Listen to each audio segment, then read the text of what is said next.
La production vous informe que les pratiques abordées dans cette émission ne relèvent pas de la médecine et sont présentées dans un but purement informatif dans le cadre d'une démarche de bien-être. Elles ne peuvent en aucun cas se substituer à un avis ou à un suivi médical. Bienvenue sur ABC Talk les amis, renouer avec son cœur d'enfant, s'affranchir de ses peurs, retrouver la joie et la paix.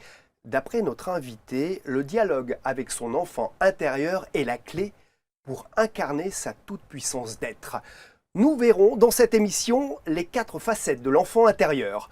Comment sortir du fameux triangle de Karpman et de quelle façon réactiver la flamme qui brûle en nous avec Sabinoa Catala dans Expert en thérapie.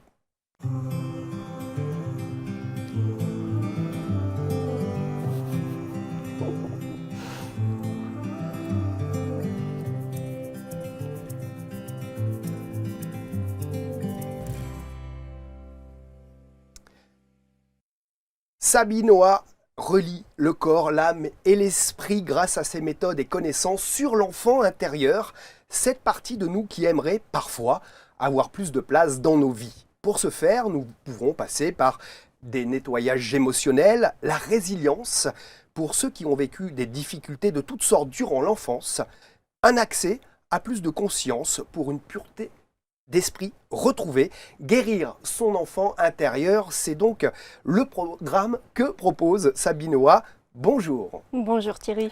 Coach bien-être aux multi-compétences, comme on le voit sur votre site. Nous sommes ravis de vous accueillir ici dans les canapés d'ABC Talk. Votre maman vous a appelé Tinoy, ce qui signifie qui transmet la parole, mais pas que, parce que vous avez appris d'autres choses sur ce prénom. Et après avoir été élevé par les Sœurs de la Providence au Vietnam, une famille française vous prend sous son aile et c'est l'aventure qui arrive en Europe. Sabine sera votre prénom d'adoption et le prénom Sabine, c'est la connaissance. Alors, Tinoy, Sabine, des prénoms qui en disent long sur vous, tout comme ce roman philosophique, Le fabuleux voyage de la princesse Tinoy, dans lequel nous allons retrouver les célèbres personnages du Petit Prince de Saint-Exupéry, c'est quand même pas rien. Oui. Et avant de rentrer donc dans le cœur de cette émission sur l'enfant intérieur, alors pourquoi avoir voulu redonner vie comme ça au Petit Prince et à tous les personnages qui l'entourent ? En fait, quand j'étais petite, ma mère d'adoption nous a fait écouter sur le disque les aventures de ce petit garçon qui se retrouve sur la planète Terre et ça m'a toujours interpellée, donc le Petit Prince de Saint-Exupéry. Et puis est arrivé le Covid, est arrivé le confinement et il y avait longtemps que je voulais faire une suite mais je n'osais pas parce que je me suis dit touchée à cette icône. Oui. Et puis après je me suis dit pourquoi pas et je me suis plongée dans le cœur de mon enfant intérieur, dans ma petite fille intérieure et je me suis dit comme mon prénom d'origine c'est Tinoy, et ben ça va devenir une princesse et cette princesse va rencontrer un prince. C'est pour ça que c'est venu l'idée de composer ce roman philosophique. Quel rapport avec l'enfant intérieur ? Alors bien sûr, le Petit Prince, c'est l'enfant par excellence, mais qu'est-ce qui est allé toucher votre âme dans ce Petit Prince et dans votre travail que vous faites avec les gens en stage ou en séance avec l'enfant intérieur ? Il y a plusieurs aspects pour les raisons pour lesquelles j'ai choisi le Petit Prince. C'est parce que il y a déjà l'expression du Petit Prince dans son dialogue avec l'aviateur.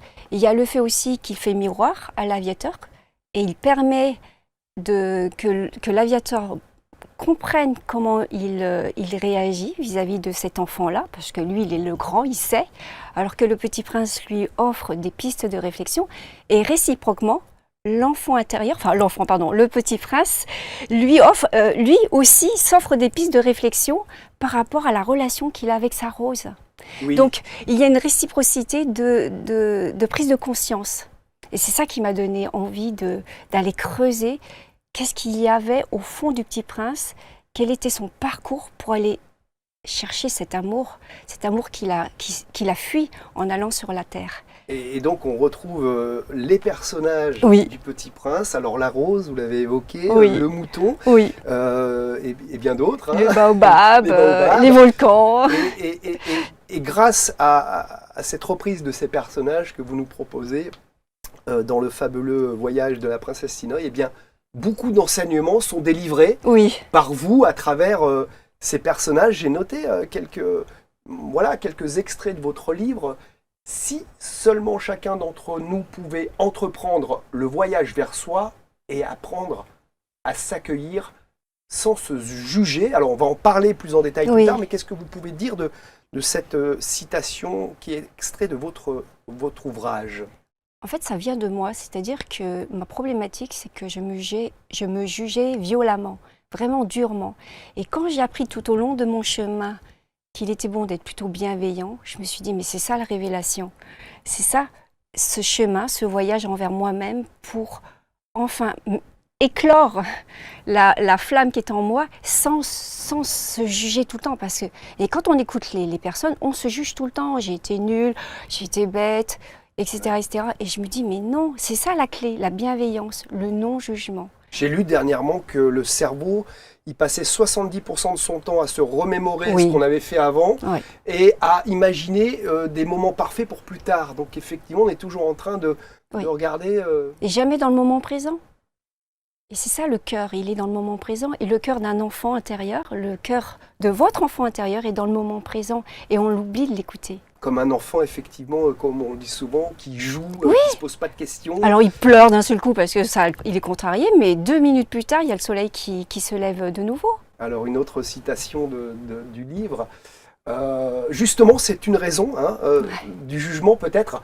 Enfant, pour ne pas décevoir ceux que nous aimons, nous répondons sans limite aux attentes des adultes. Donc ça, c'est un enfant un peu plus grand. C'est pas l'enfant qui joue et qui s'en fout un peu de tout. Ainsi, peu à peu, nous nous mettons à jouer des rôles. Donc là, c'est la transition peut-être entre l'enfant et l'adulte. Et oui, c'est à partir du moment où l'enfant prend conscience de sa présence, il se dit, ouh là là, je peux me sentir rejeté ou abandonné ou critiqué. Donc il va falloir que je m'adapte aux attentes des autres. Sinon, on va me rejeter. Sinon, je vais souffrir d'être isolé. Et il veut qu'on l'aime. Il veut qu'on l'aime, il veut qu'on le reconnaisse. Il veut justement une relation, en fait. Il veut un dialogue. Il met des masques. Et donc, il met des masques, oui, exactement. Et c'est ce qu'on va voir tout à l'heure au niveau des souffrances et des blessures de l'âme de l'enfant intérieur. On verra les 5 blessures, en effet. Une petite dernière, et puis on vous laissera découvrir, bien sûr, ce fabuleux livre, Le fabuleux voyage de la princesse Tinoï. Plus notre confiance en la vie est grande, plus l'abondance vient à nous. Alors, c'est un petit peu une question de foi, peut-être, là. Là, on est plus sur le versant spirituel, effectivement. Plus notre capacité à confiance, ça veut dire confiance, ça veut dire accompagner la foi en. Et donc, plus je vais être proche de cette intimité avec cette vie, et plus je vais en croire en elle, plus la vie va croire en nous, et c'est cela, tous les futurs sont possibles. Tous les futurs sont possibles. Oui. Ça marche, ça ? Les guérisons, les... Ah oui ? Eh oui. Parce que bon, vous faites des séances, on verra quelques témoignages d'ailleurs dans l'émission de gens qui ont travaillé avec vous. Parce qu'on se pose toujours la question, oui, la foi, mais si je fais que avoir la foi, ça ne va pas tout tomber du ciel non plus. Absolument. C'est pour ça qu'il est dit, fais ta part, et puis l'univers fera sa part également. Donc ça, c'est normal, ça nous met non pas en tant que dans un processus passif, mais plutôt dans un processus d'activation de soi. Je voulais qu'on parle de ce très beau logo, parce qu'il y a une signification particulière. Oui. Donc c'est votre nom Tinoï, nom d'origine, votre prénom d'origine, mais Advaita. Voilà, si on veut vous joindre, c'est comme ça que ça se passe. Vous pouvez nous expliquer un petit peu ce joli symbole assez complexe, mais pas tant que ça. En fait, c'est vraiment mon bébé. On l'a travaillé avec une amie. Et donc, en fait, c'est Lunalom. En bas, donc, c'est la naissance. Donc, il y a ça symbolise la naissance, donc le poisson et puis la toute petite spirale. Ensuite, il y a les vagues qui représentent symboliquement toutes les incompréhensions, les illusions, les turpitudes. Et ensuite, on va dans le processus de croissance, ou on peut aussi appeler ça le processus d'individuation. Donc, on va vers notre « je suis », vers notre véritable identité. Et là, on arrive vers ce lotus, qui est l'emblème du Vietnam et qui représente la sérénité de l'esprit, tout en restant en lien avec notre cœur. D'où le cœur qui est au centre de ce symbole. Et ensuite, les graines que vous voyez en haut, donc les 3 petits points, alors, selon la loi spirituelle bouddhiste, ça veut dire qu'on est arrivé au nirvana, on est arrivé à l'éveil. Mais pour moi, ce sont des graines. Une fois que la fleur, elle a éclos, elle va offrir des graines. Et après, c'est à notre tour d'offrir des graines parce qu'on a accompli ce chemin de réveil en soi. Parce qu'on dit d'éveil de soi, mais à la limite, c'est le réveil. On se réveille parce qu'on a tout en soi, en fait. On a tout en soi. Il suffit qu'on se réveille à cela. Et c'est pour ça que Advaita est là, l'énergie d'Advaita est là pour réveiller ce qui est au départ désuni pour unifier. Vous pouvez me rappeler ce que c'est Advaita? Advaita veut dire la non-dualité. C'est la réunification des polarités, le noir et le blanc, le côté féminin masculin. Voilà, exactement. Alors, l'esprit va diviser, va dire lui c'est pas un bien, lui c'est un bon, paf. Et l'Advaita justement est là pour dire oui, mais il est comme ça, mais regarde ce qu'il a aussi. Oui, mais lui il est comme ça, mais il a aussi ça. Donc réunification. C'est un peu yin et yang. C'est la complémentarité, oui, effectivement. Tout en restant bien ancré les pieds sur terre, c'est-à-dire je vois bien les choses qui ne vont pas et à réajuster, mais ce n'est pas pour autant que je vais exclure, mais je vais rentrer dans l'inclusion. Et c'est ça, Advaita, c'est l'inclusion. Je ne fais pas de séparation. Mais on est obligé de passer par de la séparation pour bien voir les différences, pour après rejoindre. Ah d'accord, la c'est pas mauvais d'être dans la dualité, il faut absolument l'observer. Pas. On va le voir tout à l'heure, mais ça fait partie des étapes de la prise de conscience et les étapes de vie. Oui. Alors on va en parler de ces processus justement de croissance. Le schéma est un tout petit peu compliqué, mais ça vous permet de nous l'expliquer brièvement, les 3 états du moi. On passe par une première étape qui est l'étape de la fusion, l'étape où tout est beau, un peu comme dans un couple. Et c'est l'étape qui permet l'attachement, qui permet le lien d'attachement, ça permet d'être en lien avec. Voilà. Et puis après, c'est ça où je voulais en venir tout à l'heure. On va arriver à l'étape de la contre-dépendance, c'est-à-dire l'étape du conflit, dans l'étape du processus d'individuation. C'est là, à partir de là, où je vais voir les différences. Et heureusement qu'on voit les différences, parce que sinon, si on est trop cloné, c'est pas rigolo. Donc, c'est bien de voir les différences, mais la problématique, c'est qu'on va juger, on va donner un jugement de valeur. Et c'est là où le moins et le plus va vraiment s'exacerber. C'est pour cette raison qu'on est obligé de passer par la 3e étape, où c'est l'étape de l'accès à l'autonomie, où c'est l'étape de se dire « Ah, mais finalement, on pourra peut-être collaborer, mais bon, pour l'instant, il faut que je reprenne de la valeur pour que je puisse imaginer plus tard collaborer. » Parce qu'au départ, quand on est dans l'étape de la contre-dépendance, j'ai pas trop de valeur. L'autre a beaucoup de valeur. Dans l'étape de l'indépendance, je commence à prendre de la valeur en moi-même et je vois que l'autre, il n'est pas au top comme j'aimerais le voir. Et ensuite, je veux finalement, alors soit je veux collaborer avec lui malgré le fait qu'il puisse être différent de moi, ou sinon je me sépare parce que vraiment il y a une incompatibilité de liens. Ça c'est possible. Donc ça on peut le voir dans le domaine professionnel, amoureux, amical, avec les enfants aussi. Avec les enfants, avec soi-même. Avec notre enfant intérieur, on va passer par les mêmes étapes qui sont obligatoires. Et si on n'arrive pas à passer dans les étapes suivantes, on n'arrive pas à faire le deuil. Donc on est obligé de faire le deuil de l'étape suivante de l'étape précédente pour pouvoir aller à l'étape suivante. Il y a des âges où ça se passe, où certains vont prendre plus de temps Et oui, là, ça va dépendre de chacun. Il y en a qui vont passer très très vite les premières et deuxièmes étapes, et puis ils vont avoir peur d'accéder à l'autonomie, ils veulent revenir dans l'état de dépendance. Donc là, il peut y avoir du yo-yo qui se fait, oui. Donc c'est pour ça qu'en comprenant justement les 3 états du moi, en comprenant comment on fonctionne en soi, c'est là qu'on va pouvoir passer les étapes. Alors c'est ça les 3 états du moi, comme vous les appelez. Oui. Vous pouvez nous synthétiser Alors c'est tout simple, hein. Il y a le parent, l'adulte et l'enfant.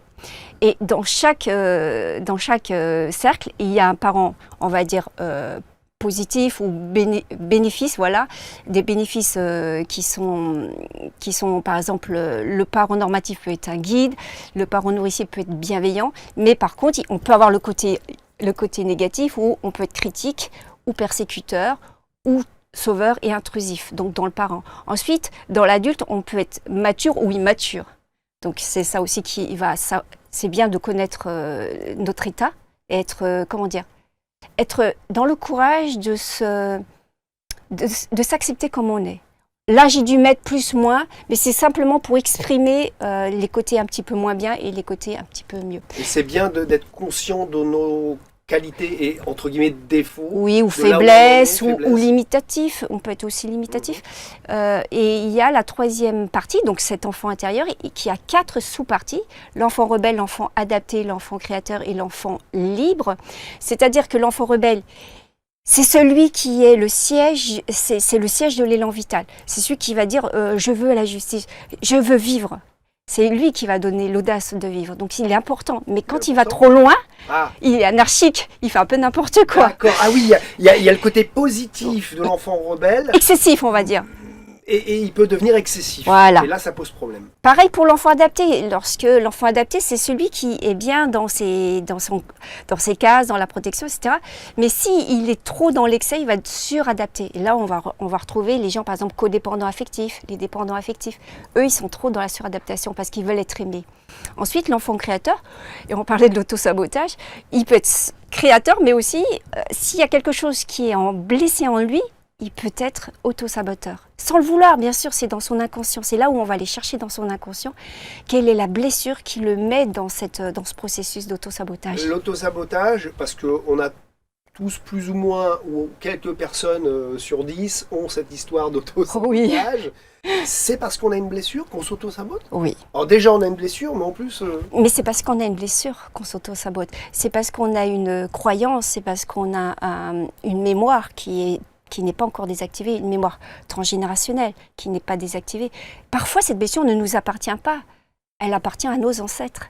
Et oui, les ancêtres nous donnent des héritages ou des héritages un peu moins sympas. Et là, on peut recevoir des secrets familiaux, on peut recevoir des croyances des ancêtres qui fait qu'on est dans cette dimension de l'autosabotage. Alors, vous travaillez dessus et j'en profite, on fait un petit break avec quelques petits témoignages. Je vais encore avoir mes addictions, mais je crois que j'ai trouvé mon pilier pour m'aider. Parce que vous faites de l'accompagnement et des stages, on en parlera en fin d'émission. Oui. Alors, quand vous voyez des témoignages comme ça, qu'est-ce qui s'est passé? Est-ce que ça vous touche aussi?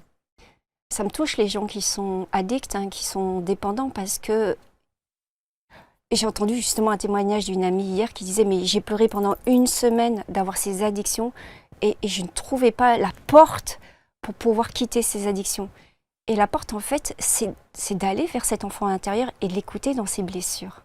Et si on arrive à entendre les blessures de l'enfant intérieur, on peut calmer ses angoisses, on peut calmer sa souffrance. Et c'est là qu'on ouvre un autre champ, le champ de la compréhension et le champ aussi de faire rentrer l'enfant de nouveau dans son processus, d'activer son processus de croissance. Parce qu'il s'est bloqué là. Ma mère m'a dit j'étais quelqu'un d'idiot, et ben l'enfant est resté sur « je suis un idiot », dans cette identification. Et moi, à 40 ans, je reste encore un idiot par rapport à ce qui s'est passé il y a 30 ans. À cette mémoire-là. Et je reviens sur ce que j'ai dit tout à l'heure. Si dans les ancêtres, on a dit au père, par exemple, ou à la mère, tu es une nulle ou tu n'y arriveras jamais, l'enfant, par loyauté, c'est ce qu'on appelle les loyautés familiales, va prendre cette croyance qui ne lui appartient pas et qui va dire « je n'y arriverai pas ». Par loyauté de sa mère, ou je ne vais pas avoir un métier au-dessus de maman ou de papa parce que je ne veux pas qu'elle se sente trahie. Donc c'est ça les blessures, elles sont là, les mémoires elles sont là, et tout mon objectif c'est de désactiver toutes ces mémoires et de les libérer. Et quand on voit les commentaires, on sent que ça marche, et ce qui est rigolo, ce qui revient toujours, c'est 30 jours. J'ai eu des résultats, mais plein de fois, les gens disent 30 jours. Oui, parce que c'est la plateforme, ils demandent au bout de 30 jours s'il y a eu un résultat, parce qu'il peut y avoir un résultat à court terme, à moyen terme. Et tout le monde ça fonctionne au bout de 30 jours, alors il faut attendre 30 jours. Non. Alors je voulais faire un point avec vous sur ce schéma. Alors tout ça, vous le faites en formation, plus en détail, bien entendu. Oui, bien sûr. On parle de l'enfant intérieur, on essaye de le comprendre, et vous nous proposez... de parler des 4 facettes de cet enfant intérieur. Oui, parce que justement, on voit un enfant, puis on se dit « oh, la belle petite fille que j'étais ». Mais ce qui est important, c'est de savoir quelles sont les spécificités de cet enfant. Par exemple, vous aimez peut-être le poisson, vous aimez peut-être la couleur jaune, et puis vous aimez la violette en parfum, etc. Cet enfant a des spécificités. L'enfant rebelle, l'enfant adapté, l'enfant créateur et l'enfant libre. Et chacun défend coûte que coûte. Alors le premier, il défend coûte que coûte le droit à la justice. Le deuxième, il défend coûte que coûte son droit à être protégé. Et les enfants qui sont en blessure dans l'adaptation, c'est souvent des parents qui ont été soit absents ou soit trop surprotecteurs. Et là aussi, ça crée de l'angoisse parce que si le parent était trop protecteur, ça veut dire qu'il y avait trop de danger autour. Donc ça crée dans le mindset, donc dans l'état d'esprit de l'enfant, c'est que la vie est un danger pour moi. Donc voilà. L'enfant il va pas trop s'exposer finalement. Voilà, il va pas trop s'exposer parce que tout a été canalisé pour lui.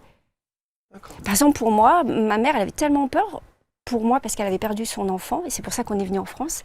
Elle avait tellement canalisé la protection que quand je suis partie dans la vie comme une jeune adulte, j'ai fait plein de bêtises parce que je ne savais pas où étaient mes protections parce que j'avais tellement été, c'est comme ça et c'est pas autrement. Et donc, une fois qu'on goûte à la liberté, on peut partir dans tous les sens. Ou au contraire, rentrer dans sa petite grotte et ne pas bouger. Donc, il y a les deux. Aussi soit ne pas s'exposer, soit trop s'exposer. Voilà, exactement. C'est ça, c'est toujours Et on arrive comme ça à donc déverrouiller ce qui a été ancré chez nous en tant qu'enfant pour être plus libre et peut-être plus équilibré. Exactement, c'est ça. C'est l'harmonie.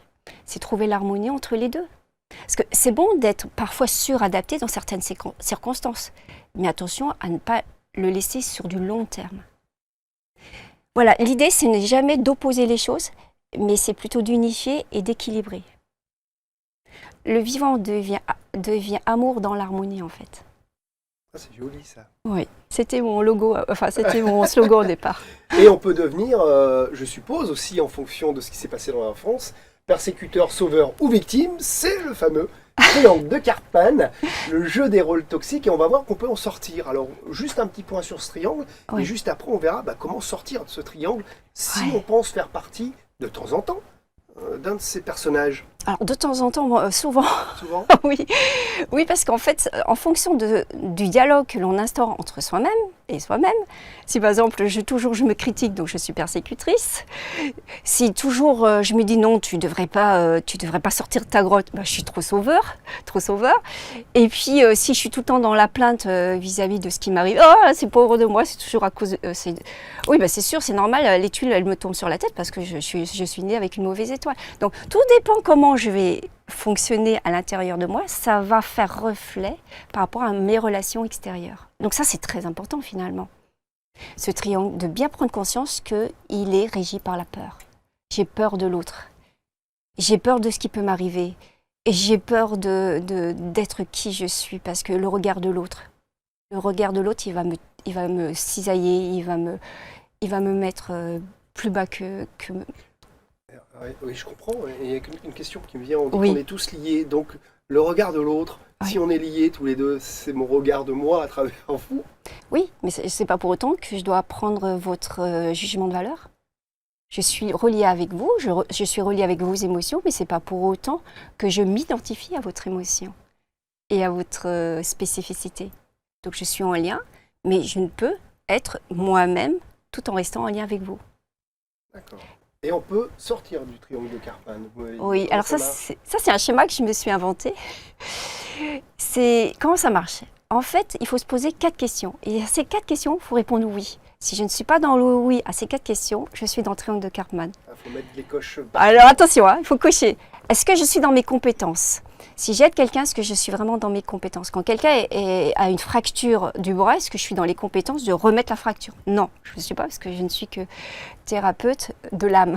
Donc je ne suis pas dans la physiologie. Mais bon, en tout cas, vous pouvez aider quelqu'un qui a une blessure à la surpasser pour être plus équilibré dans sa vie. Donc vous auriez le pouvoir dans votre métier, dans votre travail. Exactement. Est-ce que je suis dans ma puissance? Est-ce que je suis alignée à qui je suis en ce moment et dans le plaisir? Parce que si je le fais sous contrainte, ça y est, je me repars dans la suradaptation. Donc, est-ce que je suis alignée au moment présent? Est-ce que je suis dans ma puissance d'être? Est-ce que je fais, ça correspond à qui je suis? Oui, exactement. Ou est-ce qu'on m'oblige de le faire?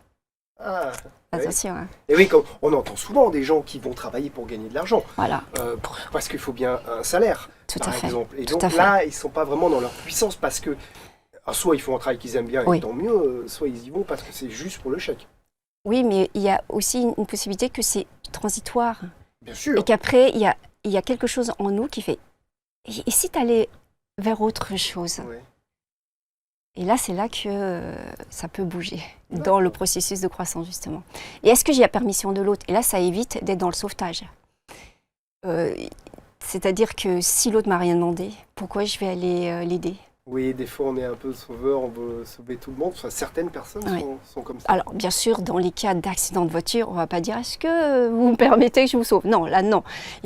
Gardons toujours le principe de réalité. Hein. Ne soyons pas toujours perchés. Non, mais je vois tout à fait parce que moi j'avais tendance à aider tout le monde. Hein. C'est-à-dire dans la rue, aider les gens, les mamies, tout, un voisin. Et puis j'ai une copine qui était coach, elle me dit tu devrais faire l'inverse en temps en temps et laisser tomber tout le monde. et ça fait un bien fou parce qu'on se retrouve Oui, à soi. Et puis si l'autre veut l'aider, qu'on lui montre son sac de course, on va le faire, quoi.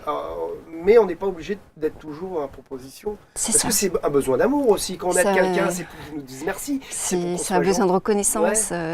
J'existe en fait. C'est un C'est besoin ça. d'existence. Et puis le dernier, est-ce que je suis dans les bons moments et donc au bon moment et au bon endroit? Parce que chérie, j'ai quelque chose à te dire. Et l'autre, il se trouve aux toilettes. C'est pas vraiment le bon moment, le bon endroit. Donc, ou parfois, on est en train de faire quelque chose et le conjoint, il a quelque chose là à dire. Mais c'est pas le bon moment. Chérie, tu attends. Donc, c'est là où sinon, on va rentrer dans le persécutage. Persécutage, je sais pas si ça existe, mais enfin, dans la persécution. Persécution, J'aime bien inventer les on noms. fait du néologisme. Voilà, exactement.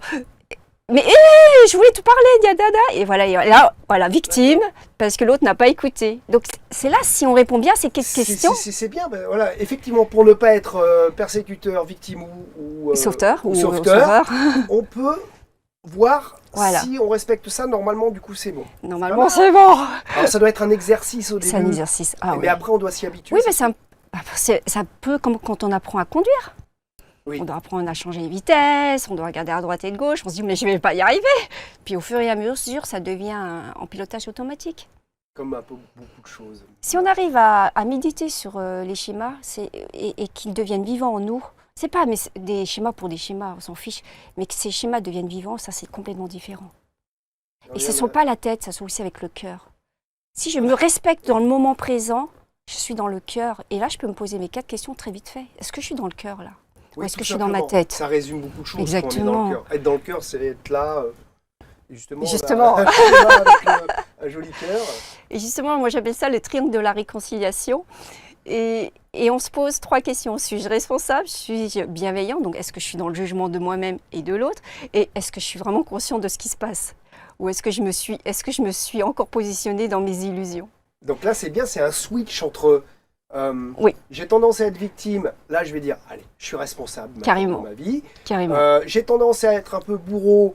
Je vais être conscient de ça pour peut-être un peu. Et réajuster mon dialogue vis-à-vis Et puis, des autres.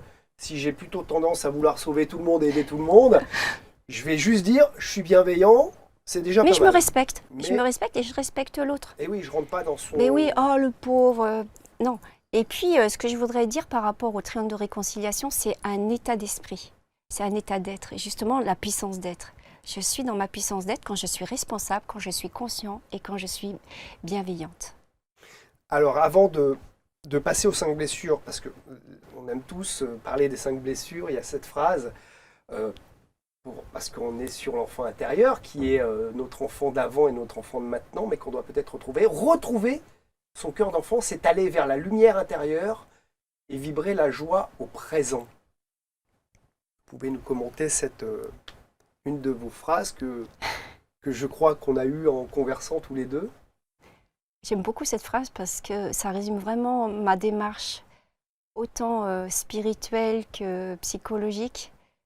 C'est-à-dire qu'on a tous une lumière intérieure, mais on ne la connaît pas. On croit que c'est l'autre qui est mieux que nous. On croit que c'est toujours notre voisin qui est mieux que nous. Mais en fait, on a cette propre lumière. Quand on dit namasté, c'est j'honore la lumière qui est en toi, en fait. Namasté veut dire j'honore la lumière qui est en toi. Et là, c'est d'aller vers sa lumière intérieure, c'est-à-dire que notre cœur d'enfant, notre enfant intérieur, c'est cette lumière, c'est cette lanterne, c'est cette Shekinah, j'aime bien parler de Shekinah, c'est cette lumière divine qui est en nous. Parce que dans l'enfant intérieur, il y a aussi l'enfant divin, comme dit Carl Jung. Et le fait que c'est un peu comme un processus, je trouve ma lumière, donc je vibre de joie au moment présent. La joie, c'est quoi? C'est l'expression, c'est le sentiment, c'est un état d'esprit.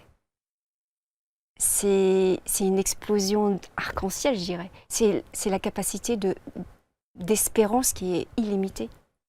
Donc, d'où la nécessité d'un auto-namasté Oui, pour soi-même. exactement. C'est bien ça. Namasté. Et pour Oui, soi. oui, exactement. On se regarde dans un miroir et puis namasté Tinoï. Eh oui. Célébrer son cœur d'enfant, on en a parlé, c'est un peu ça, l'auto-namasté. Oui. Incarner toute sa puissance d'être Donc on a vu avec les 3 états. pour créer un futur de tous les possibles. Oui, tout est possible. Alors, il y a une expression biblique qui dit « tout est possible à celui qui croit » et moi je l'ai transformée « tout est possible à celui qui crée ». À partir du moment où on va dans son enfant intérieur, parce qu'on voit l'enfant créateur et non auto-saboteur, si on a réussi à résilier par rapport et à transmuter cet auto-sabotage, on arrive à créer un futur de tous les possibles. Tout est possible. Mais en créant, pas qu'en ayant la foi. On le disait tout à l'heure, il y a l'idée d'avoir la foi, les deux. mais on ne peut pas attendre le Messie, quoi. Il faut aussi créer, vous l'avez dit. Exactement. Si vous voulez, je peux vous donner un code que je me suis inventé. Connexion, vision, confiance. Je me connecte à mon enfant intérieur. J'ai la vision de ce que je veux vivre et je fais confiance dans qui je suis et dans l'entourage qui est là, autour de moi, dans l'univers qui est autour de moi. Il n'y a pas que... j'ai l'impression des fois d'être seule, mais non, je ne suis pas seule. Il y a aussi l'univers, il y a aussi la nature, il y a les amis, il y a mes expériences, il y a ma famille. Je ne suis jamais seule. Oui, en fait, des fois, on se retrouve un petit peu en mode... Mais ça, c'est quand on est en mode je suis victime et je me sens pas bien. Mais ok, c'est ok, j'accueille mes émotions. C'est là où l'Advaita nous fait ressurgir de nos méandres de turpitude. C'est se dire, oui, tu as le droit d'être pas bien là à ce moment, mais il n'y a pas que ça. Il y a aussi une autre possibilité. Laisse venir. Dans ta brèche, tu as une brèche. Laisse venir la lumière. Laisse venir la lumière. Et c'est cette lumière qui va faire cette alchimie, on parle de l'alchimiste, qui va faire cette alchimie en toi. Donc, quelque part, là, avec le CVC, là... oui, connexion, vision, confiance. On dirait que c'est un petit peu une synthèse de la loi d'attraction. Exactement.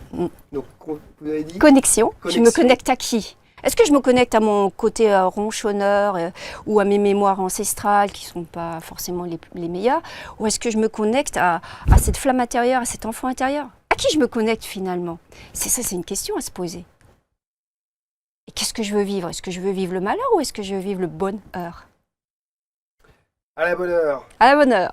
Les 5 blessures de l'enfant intérieur et qui auront du coup une incidence sur notre adulte extérieur. Oui, exactement. On a tous ces 5 blessures. Alors, il y en a une. Oui, on l'a tous, je vais vous expliquer pourquoi. Tout simplement parce qu'il y a des mémoires transgénérationnelles. On n'a pas forcément vécu tout ça dans notre vie actuelle, dans notre parcours actuel. Mais parfois, on le reçoit de la part du transgénérationnel. Donc, les 5 blessures de l'enfant intérieur, j'ai repris de Lise Bourbeau, les 5 blessures qu'elle avait exprimées. Et en fait, j'ai réfléchi parce qu'à chaque fois que j'ai une connaissance, j'aime bien méditer pour pouvoir me l'approprier. Et donc, l'enfant intérieur peut avoir vécu le rejet et l'abandon, ce qui était mon cas, puisque j'étais abandonnée à l'âge de 1 an. Et donc, j'ai bien vécu le masque du dépendant, où j'étais dépendante du regard des autres, de l'approbation, et j'avais besoin des autres. Donc, d'où cette addiction à être en lien avec quelqu'un et me sentir à part. Et puis le rejet, parce que quand tu te sens abandonné, tu peux mettre dans ta tête cette idée, on m'a rejeté en fait, parce que j'étais pas assez bien. Et oui.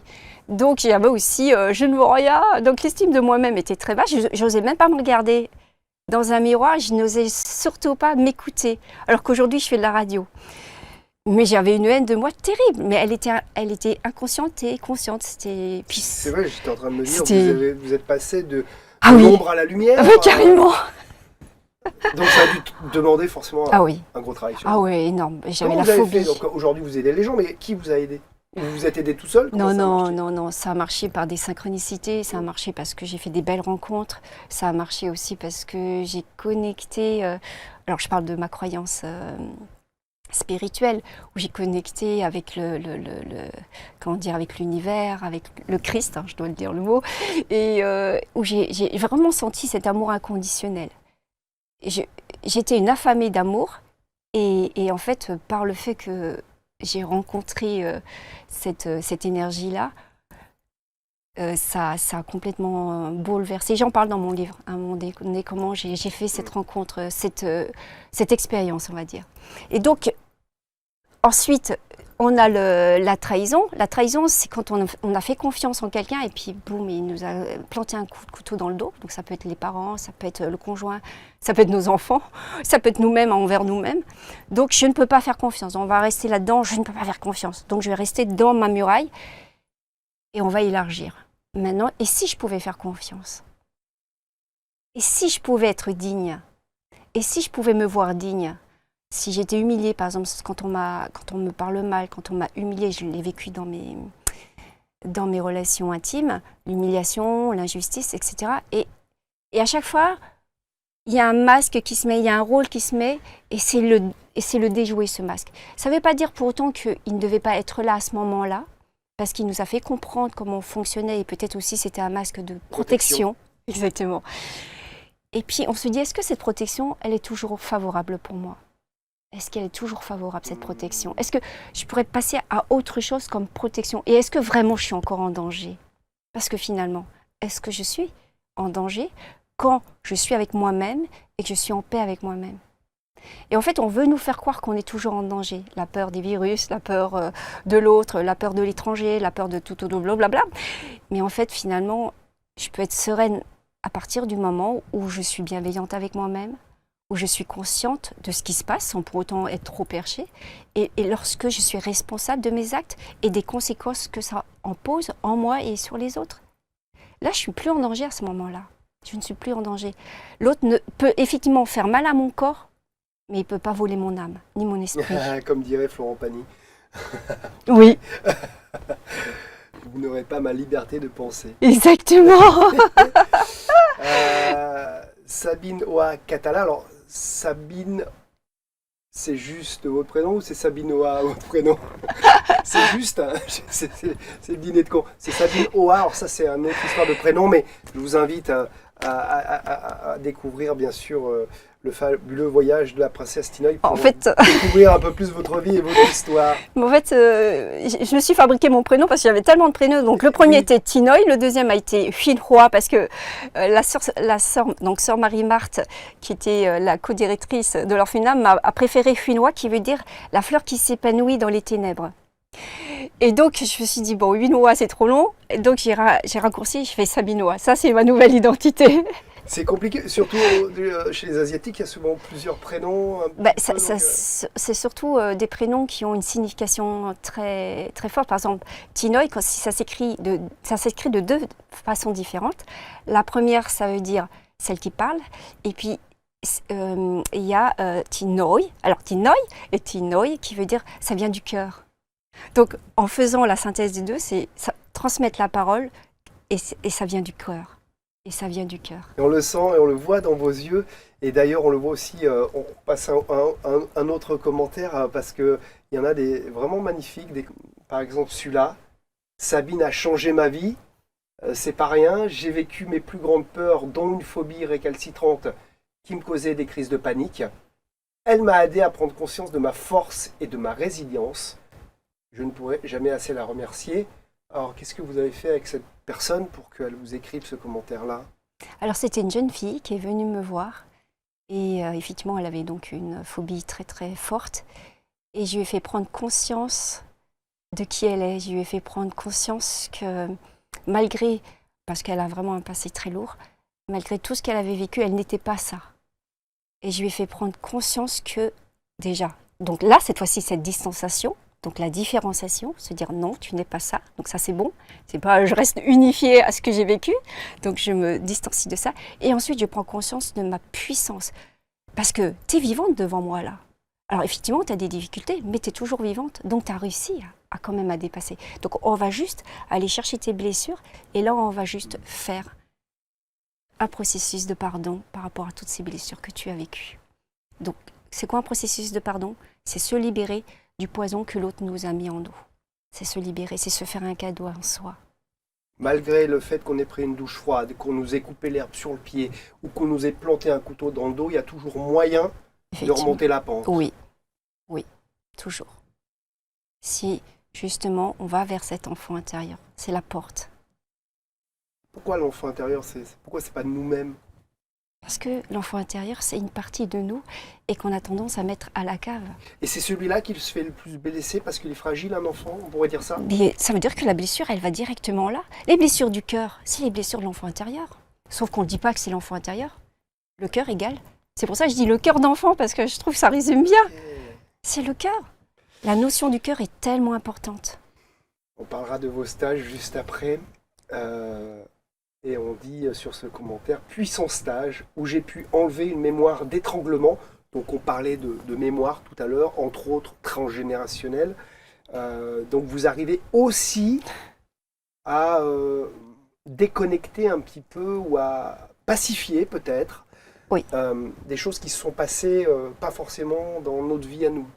Alors ce qui s'est passé, c'est que parfois j'ai des visions. J'ai des visions, donc je suis avec mon tambour. Et à un moment donné, ça vient en moi et je vois des visions. Et j'ai vu que cette personne avait été étranglée par derrière. Et elle m'a dit, j'ai la même vision. Et c'est à ce moment-là où je l'ai aidée à reprendre, et pas être victime, à reprendre la situation en main en disant, enlève la main qui t'étrangle et regarde la personne qui t'étrangle. Et elle a fait ce travail de prise de conscience et d'acceptation de ce qui s'est passé pour elle. Et à partir de là, j'ai dit maintenant, inspire et souffle. Et là, elle a lâché. Et après, il y a eu le processus de pardon par rapport à ce qui s'est passé. Mais au départ, c'est vraiment, je reprends. Moi, j'ai été beaucoup touchée dans mon corps, j'ai été violée, etc., Et il a fallu que je reprenne le pouvoir, la puissance. Parce qu'on a ce sentiment d'impuissance quand quelqu'un nous prend par derrière ou par devant, peu importe. Mais on est surpris par l'événement. Donc on reprend le pouvoir, on reprend sa puissance, ce sentiment de puissance. Et là, je fais ce mouvement, j'enlève cette main. Et c'est pour ça qu'elle a pu respirer à nouveau. Et puis, parce que sinon elle se tenait comme ça. Et à la fin du stage, j'étais fière, elle était comme ça. C'était génial. Donc elle vivait quand même, hein, elle n'était pas étranglée, mais elle vivait... Elle le vivait, hein, sincèrement, comme si c'était... Comme je vous disais tout à l'heure, l'enfant intérieur, il reste sur le moment où il lui est arrivé un malheur. Donc c'est comme si l'arrêt, c'est comme un arrêt de mort. À ce moment-là, l'enfant, il bloque là-dessus. Et ça reste en mémoire. Et ça reste en mémoire. Fond d'écran. Et à un moment donné, il y a une situation qui réactive ça. Soit une naissance, soit un accident de voiture, soit je ne sais quoi.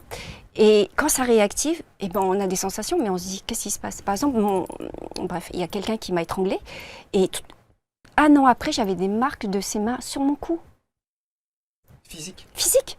Et il a fallu tout ce travail d'enlever cette main aussi, pour dire, non, maintenant je reprends... Parce que quand on a vécu comme ça, ou subi des violences de ce type-là, forcément, ce sont... je suppose, amoindri. Ah ben carrément. Ah ben, amoindri, c'est le mot est faible. Ben, on se sent plus exister, ou on a surtout une sensation d'impuissance totale. Ce qui nous bloque évidemment, puis qui nous ralentit dans la vie. Puis on a l'impression que les gens peuvent être un danger permanent. Ah oui, c'est ça. Oui, on est toujours en hypervigilance. Et c'est pour ça que la confiance est si importante.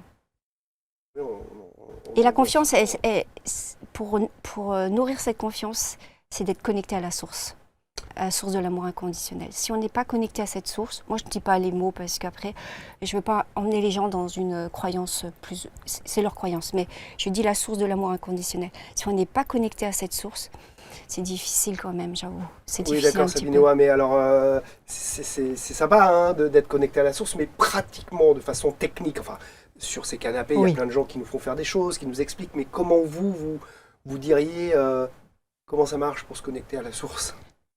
Bah, tu te connectes aux bonsaïs, tu te connectes à la nature, tu te connectes... ce qui est vivant, tu te connectes au vivant. Une sorte de revenir à l'instant présent et à Tu ce te connectes qui est. à ce qui est vivant. Parce que des fois on dit la source, on a l'impression que la source... Et maintenant, elle est là, la source. Elle est dans le cœur.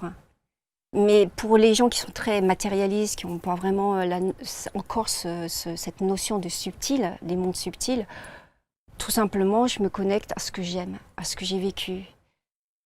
De positif. Je me connecte à ma vibration de joie. Voilà, c'est déjà aussi se connecter à la source. Parce que la source est partout.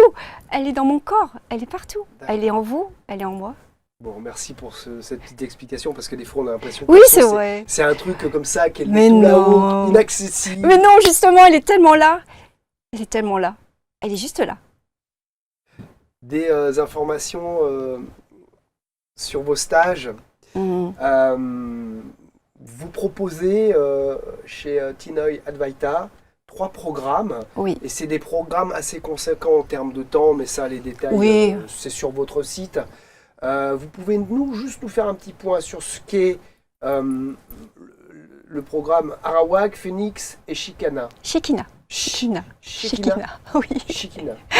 Alors, le programme Arawak, c'est pour les personnes qui ont été adoptées ou qui ont vraiment la blessure du rejet et de l'abandon. Donc, c'est ce que vous avez vécu. Donc, vous connaissez le chemin. Exactement.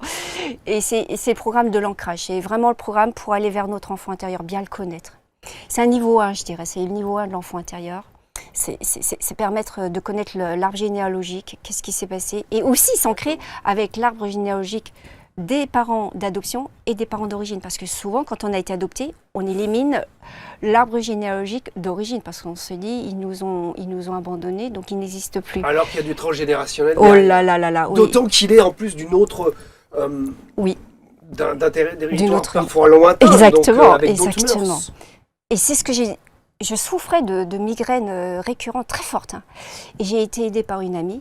Et la vision que c'était, c'est que ma mère d'origine me protégeait, ma mère d'adoption me protégeait, et je faisais venir tout le monde dans ce cercle-là. Donc ça, c'était beau. Donc j'ai pris conscience de ça. Et puis, donc c'est pour ça que j'ai fait le programme Arawak, qui est l'ancrage. Ensuite, le programme Phoenix, c'est l'envol du Phoenix. C'est de l'emprise à l'envol du Phoenix. Donc pour ceux qui ont vécu les blessures d'humiliation, d'injustice, de trahison. Mais ça fait quand même un niveau 1, niveau 2. Et ensuite, finalement, aller au programme Shekina pour aller vers cette ouverture de cette lumière. Vraiment, comment je vais créer le futur de tous les possibles avec cette source lumière, justement. Alors si moi, je n'ai pas eu de problème d'abandon ou de... Est-ce que je peux venir à un autre programme tout de suite ou faut que je fasse la triade? On verra en fonction de ce que je ressens, parce que parfois on peut se dire, ah mais dans mon parcours j'ai pas eu ça, mais dans mes mémoires transgénérationnelles, oui. boum, vrai. et je tombe sur une blessure, d'où les lectures d'âme, parce que c'est là où je peux voir où il y a la blessure originelle. Alors, quelques photos de stage, hein. Oui. Vous avez, voilà, c'est en Saône-et-Loire. Oui. Oui. Donc, on est en pleine nature, ça a l'air super. On a juste envie d'être avec vous, de se poser quelque temps. Enfin, ça dépend après des stages. Oui. Vous avez un stage un peu plus court. C'est justement renouer avec son cœur d'enfant pour découvrir la magie de la joie. Donc, j'ai noté sur votre site, on voit, donc on en avait parlé un petit peu des missions en début.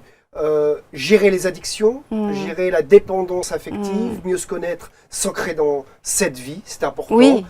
Parce que parfois on laisse passer un peu la vie de côté, le temps. Exactement. Et on se dit mais qu'est-ce que j'ai fait de cette vie? Accueillir la joie au quotidien et créer le futur de tous les possibles. On en a parlé aussi. Toutes les infos par mail éventuellement ou sur vos sites. Contact hostalumière@sabine-oa.fr. Et puis j'avais noté également voilà, les soins que vous faites en individuel. Là on parle plus de stage, c'est vraiment je veux faire une séance avec vous, quelqu'un veut faire une séance avec vous par rapport à ce qui a été évoqué dans cette émission. On pourrait résumer avec la guérison des 5 blessures. Vous faites de l'hypnoguidance, donc on a compris que vous êtes connecté, vous nous l'avez dit très brièvement tout à l'heure, et vous faites un peu, je suppose, de la géobiologie, exactement. Il y a l'habitant et Et l'habitat? Oui, parce que justement, l'habitat a aussi des mémoires de ce qui s'est passé, les mémoires des lieux. Donc c'est important si on veut se sentir bien. On peut aller dans mon cabinet, aller bien, puis revenir chez soi, mais si chez soi il y a des mémoires lourdes, ben, on peut retomber dans des difficultés. Donc tout est vibration. Justement, on parlait de connexion. Si dans la connexion de mon intérieur, elle est plus ou moins en dissonance, ça peut parasiter. C'est important d'harmoniser autant son intérieur et Oui. l'intérieur. Voilà, exactement. Ici, chez nous. Et c'est ça, cette harmonisation, elle est importante. Ouais. Vous vouliez nous faire une petite méditation, quelque chose comme ça? On a une petite minute. Une petite minute? Non, ou plus.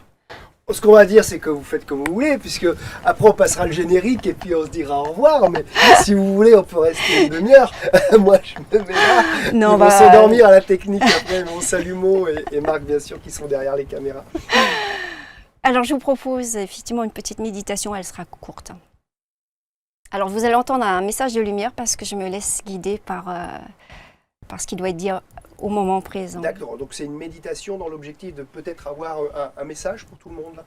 Peut-être, je ne sais pas. Ouais, ouais. Je me connecte et puis les choses viendront comme elles viendront. C'est ça la vie, les surprises de la vie.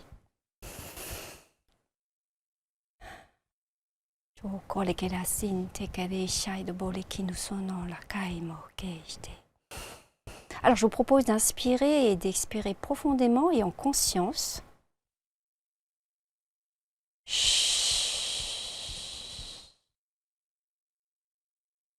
Je vous propose de vous mettre dans un lieu dans lequel vous vous sentez bien, protégé. Vous avez le droit d'être vous-même dans ce lieu. Que ce soit en montagne, en forêt ou au-dessus d'un arbre, qu'importe, quel que soit le lieu que vous avez laissé venir en vous, posez votre regard, votre corps dans ce lieu. Inspirez profondément. Expirez. Et puis dites-vous cette petite phrase sympathique. Quand j'inspire, j'envoie de l'amour pur à toutes mes pensées. Et quand j'expire, j'envoie de l'amour pur à toutes les cellules de mon corps. Je suis vivante. Et l'intention de cette méditation est d'aller vers cet enfant intérieur, vers cette lumière. Cet enfant intérieur que vous ne connaissez peut-être pas encore et que vous avez envie de discrètement toquer à sa porte. Il est là, il vous attend. Ne le brusquez pas. C'est comme le petit prince. Attendez qu'il vous pose les questions avant d'aller plus loin avec lui.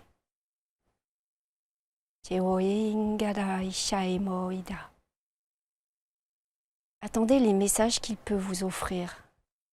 Pourquoi vous souffrez dans votre corps? Pourquoi vous bloquez dans votre vie actuellement?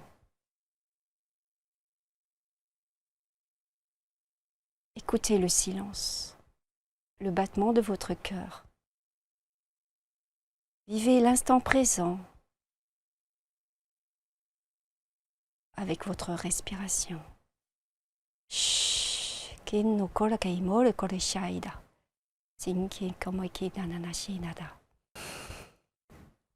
Ouvrez vos canaux pour accueillir cette parole. Suis le chemin qui t'est indiqué.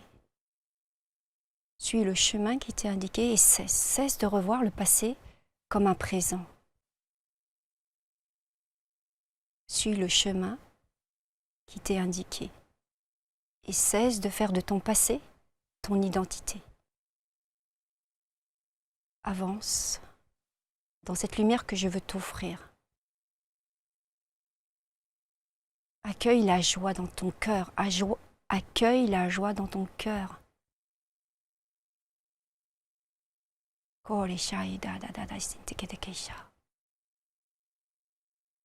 Visite tes blessures.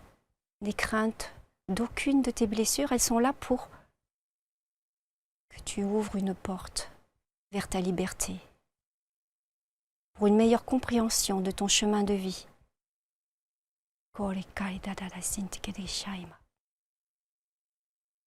Accueille qui tu es. Accueille cette petite princesse que je suis. Accueille ce petit prince que tu es.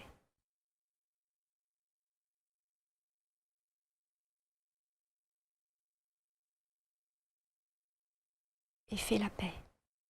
Fais la paix avec ton dialogue intérieur. Quoi que tu te dises à toi-même, quoi que tu fasses, tu es un enfant nu et tu repartiras nu. Cesse de mettre des couches et des couches de masques, du qu'en dira-t-on. Cesse d'être quelqu'un d'autre. Visite cette flamme qui ne demande à être contemplée, accueillie, qui ne demande qu'à s'exprimer librement en toi. Inspire et souffle.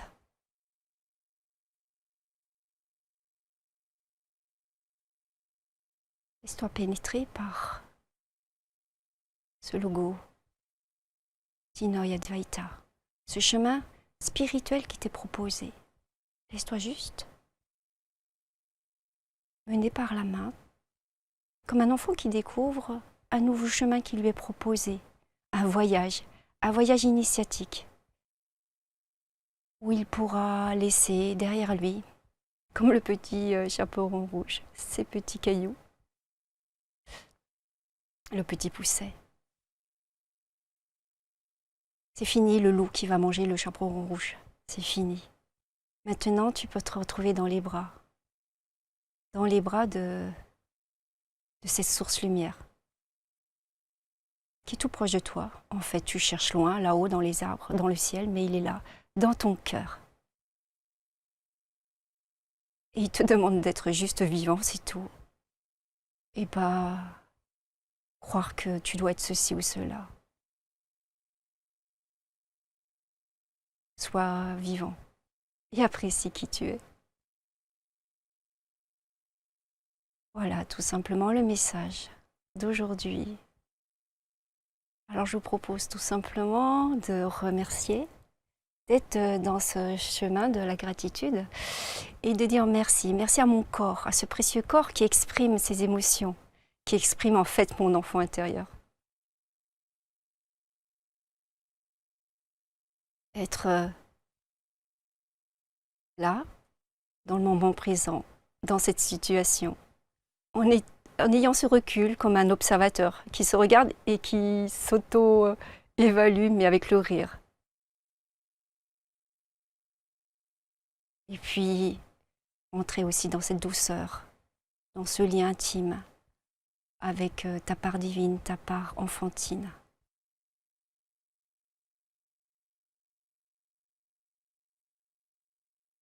Cesse de complexifier les choses et sois dans la simplicité de l'amour.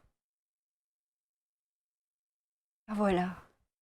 Voilà maintenant que tu as trouvé cet enfant intérieur, cette petite fille ou ce petit garçon. Souris-lui.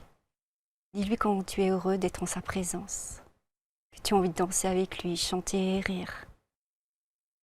Qu'on s'occupera plus tard de ce qui a été dur pour lui, mais que pour l'instant, tu es dans « je te vois ». Je te vois. Tu existes à mes yeux. Et c'est déjà ça le plus important. Et maintenant que vous l'avez vu, cet enfant, vous pouvez tout simplement lui dire « Je sais où est le chemin. Et quand tu as besoin de moi, appelle-moi. Je saurai t'entendre cette fois-ci et établir un vrai dialogue avec toi. » Merci. Merci pour qui tu es, pour qui je suis et pour ce chemin que je vais suivre dorénavant, en toute simplicité, en toute humilité. J'inspire, j'expire.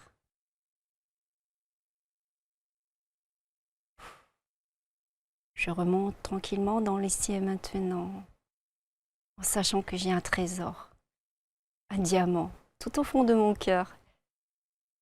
Et je suis heureuse de vous l'avoir partagé.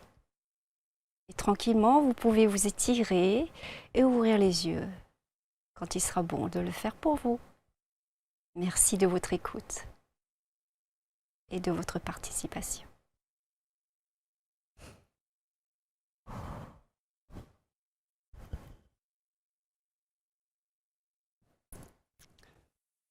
Namasté Sabina Awa.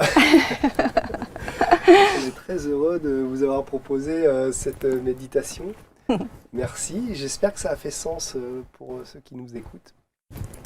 J'ai donné. Merci pour tous ces beaux messages et d'avoir pris le temps de nous partager. Ça fait un bien fou en plus. Ça vient du cœur. Ça vous a détendu. La prochaine fois, on commencera l'émission avec une méditation peut-être.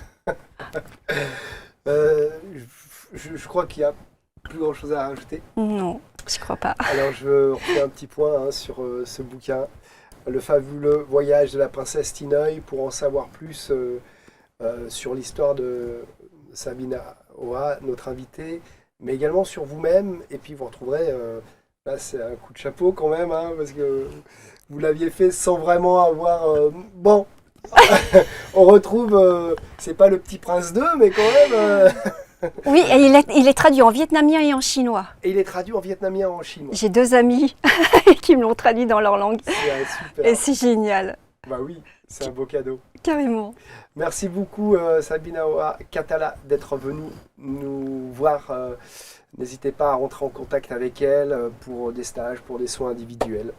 Vous serez largement comblé par sa présence et ses soins et ses formations. Merci de nous avoir suivis dans Experts en thérapie sur ABC Talk. Vous pouvez bien sûr partager cette émission sur les réseaux, ce que vous souhaitez, et avec plaisir si vous nous laissez quelques commentaires ou quelques questions à Sabina Awa, si jamais elle vous répondra bien sûr dans les commentaires de cette émission. Et à très bientôt dans Experts en thérapie.